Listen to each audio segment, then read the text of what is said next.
Finally, she discusses the difficulties posed by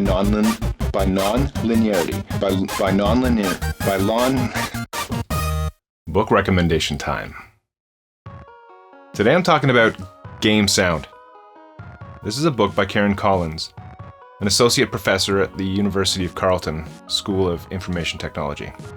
This book is amazing for anybody that loves game audio, loves games, loves classic consoles, enjoys non-linear media. It's just a great resource for anything video game related.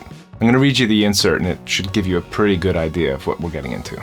The distinguishing feature of video games is their interactivity, and sound plays an important role in this.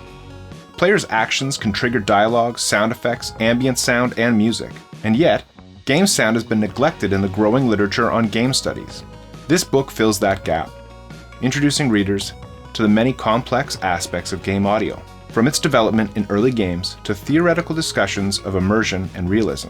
In Game Sound, Karen Collins draws on a range of sources, including composers, sound designers, voiceover actors, and other industry professionals, internet articles, fan sites, industry conferences, magazines, patent documents, and of course, the games themselves, to offer a broad overview of the history, theory, and production practice of video game audio.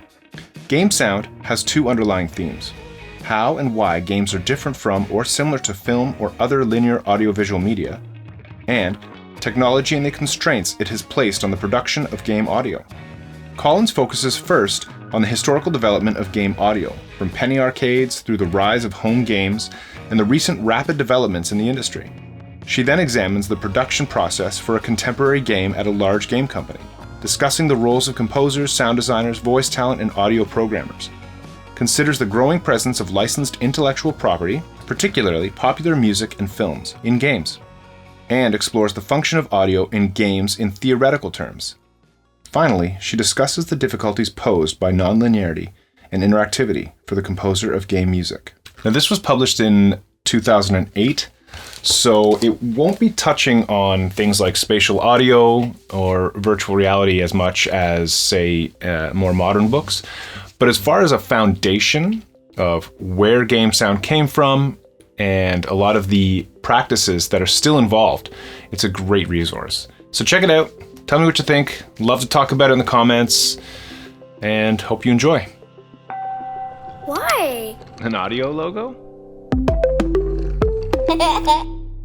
By non-linearity. By non-linear. By